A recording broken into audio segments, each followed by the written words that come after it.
अभी अलग अलग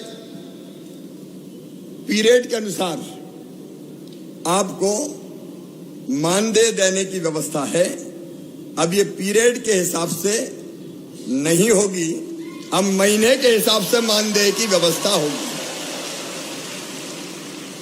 और मानदेय भी जो हम तय कर रहे हैं, वर्तमान जो होता है अतिथि शिक्षक वर्ग 1 9,000, इसके स्थान पे 18,000 रुपया दिया जाएगा। अतिथि शिक्षक वर्ग 2 7,000, उसकी जगह 14,000, और 3 को 5,000 की बजाय 10,000 रुपया ये मानदेय किया जाएगा।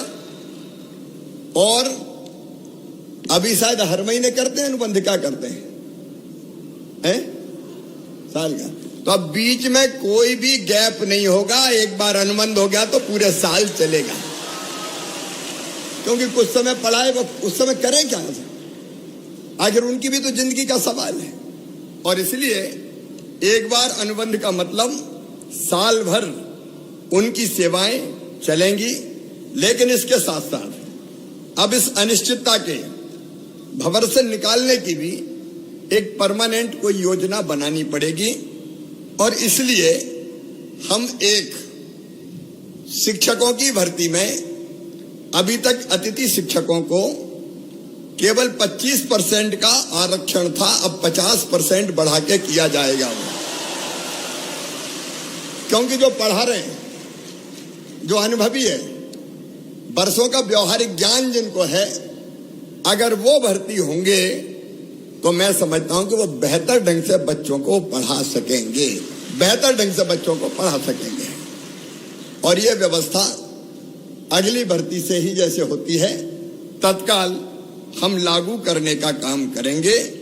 और अतिथि शिक्षकों को उच्च शिक्षा विभाग के अनुसार प्रतिवर्ष 4 और अधिकतम 20 अंक बोनस के रूप में ये प्रदान किए जाएंगे, ताकि अधिकतम उनका चयन हो सके, उनका सिलेक्शन हो सके। आप पढ़ाने का काम कर रहे हैं, लेकिन पूरे मान और सम्मान के साथ पढ़ाएं।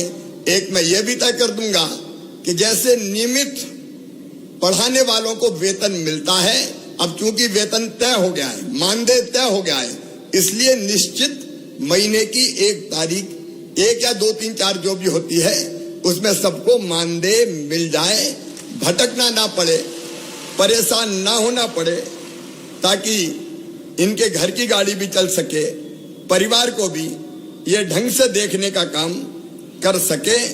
और एक मैं गुरुजियों की तरह एक योजना बनाऊंगा कि जिसमें पात्रता परीक्षा लेके भी हम अतिथि शिक्षकों को नियमित करने की दिशा में आगे बढ़ सकें।